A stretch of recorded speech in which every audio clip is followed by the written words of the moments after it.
YouTube के Parmar IAS channel में आपका पुनः स्वागत है। आपका दिन शुभ हो, आपका जीवन शुभ हो। जैसा कि इस चैनल में सिविल सर्विसेज परीक्षाओं के लिए सफलतादायी तैयारी कराई जाती है और प्रारंभिक परीक्षा में सिविल सर्विसेज में पास करने के लिए हमने एक नई पहल शुरू की है, एक नई क्लास जिसका नाम है I2IAS मिशन।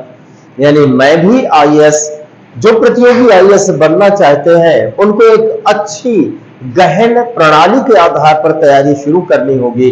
हमने उसी रूप में तैयारी कराना यहाँ प्रारंभ किया है। इस क्लास में हम उन्हीं विषयों को देते हैं जो कि आगामी परीक्षा में, प्रारंभिक परीक्षा में पूछे जाएंगे। और आज की क्लास लेक्चर 13 है।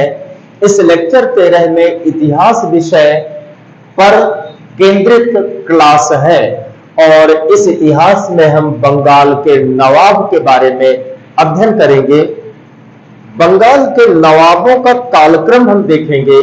बंगाल के नवाब क्रमशः पहला नवाब कब, फिर दूसरा, तीसरा क्रम के रूप में। कभी कभी प्रश्न पूछ लेता है कि बंगाल के नवाब का कालक्रम बताइए, यानी कौन किसके बाद आया।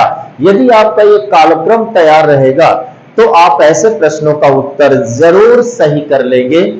और जैसा ये कि बंगाल की अगर मैं बात करूं तो तत्कालीन बंगाल यानी तब का बंगाल बहुत बड़ा बंगाल था।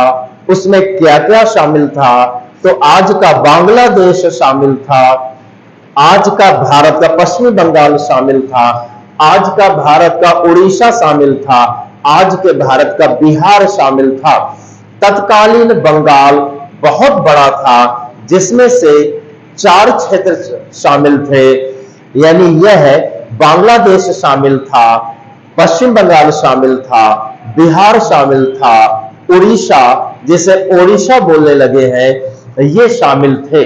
और इतने व्यापक क्षेत्र का नवाब बना तो कौन पहला नवाब आया, उसके बाद क्रोनोलॉजिकल रूप में, कालक्रम रूप में कौन कौन आते हैं, इसे हमें समझना है। हमें देखते हैं कि नवाबों में पहला नवाब मुर्शीद कुली खां है। इनका कार्यकाल 1717 से लेकर के 27 ईस्वी तक। इन तथ्यों को स्मरण करने के लिए आप ये देखें, 1717 बहुत जल्दी याद हो गया, यानी 17 और 17 और बस 27 यानी 10 साल है। तो इसका मतलब ये कि मुर्शीद कुली खां का यदि कार्यकाल आपको याद करना है तो बहुत इजी रूप में हो गया। और आप जब ऐसा सोच ले फिर आप स्मरण भी करें, यानी इस वीडियो से, इस नोट्स से दृष्टि हटाकर थोड़ा सा दूसरी तरफ सोचे, देखें और फिर सोचे कि कौन सा यानी कार्यकाल कितना है, तो तुरंत ध्यान आएगा 1717 से लेकर के 1727 तक। इसका मतलब यह है कि मुर्शीद कुली खां का कार्यकाल आपको तैयार हो गया। और एक दो बार सोचे और एक दो बार, अब आपको कंठस्थ हो गया। जब भी आप ऐसे तथ्यजनक चीजों को तैयार करें तो इसी रूप में उन्हें, जिसे मैं कह सकता हूं रटना होता है, इसी रूप में आप रटिए, तैयार करिए, सफलता आपको अवश्य मिलेगी। दूसरे नवाब सुजाउद्दीन है। सुजाउद्दीन का कार्यकाल 1727 से लेकर के 1739 ईस्वी तक है। तीसरे नवाब सरफराज खां है। इनका कार्यकाल 1739 से लेकर के 1740 तक है। चौथे नवाब अली वर्दी खां है। इनका कार्यकाल 1740 से लेकर 1756 ईस्वी तक है।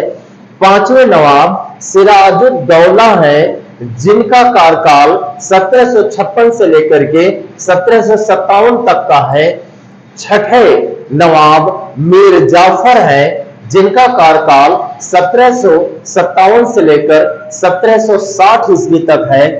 सातवें नवाब मीर कासिम है, जिनका कार्यकाल 1760 से लेकर के 1763 ईस्वी तक है।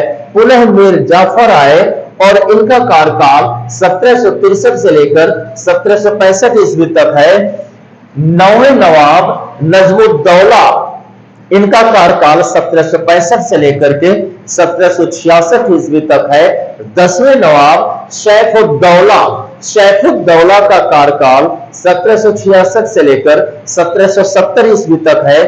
11वें नवाब मुबारक-उद-दौला का कार्यकाल 1770 से लेकर 1775 ईस्वी तक है। ऐसे तथ्यजनक प्रश्न जब आते हैं वो तभी सॉल्व किए जा सकते हैं जब आपने पहले से उन्हें याद कर रखा है और कई बार अभ्यास में गुजारा है।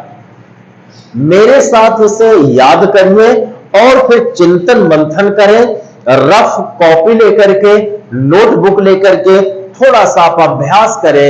जब इतना ही अभ्यास कर लेंगे तब आपका आत्मविश्वास विकसित होगा और लगेगा कि ये हमें तैयार है, और तभी सफलता आपके हाथ में होगी। जनरली देखा गया है कि शुरू के 4-5 नवाबों के बारे में कालक्रम पूछ लेता है तो आप इन 4-5 को तैयार करके काम चला सकते हैं, लेकिन यदि और भी आपको तैयार हो जाए तो और भी अच्छी बात होगी। आज की क्लास में यही समाप्त करता हूं। मिलते हैं हम लोग अगली क्लास में अगली नई जानकारी के साथ जो आपके लिए सफलता के लिए महत्वपूर्ण होगी। धन्यवाद।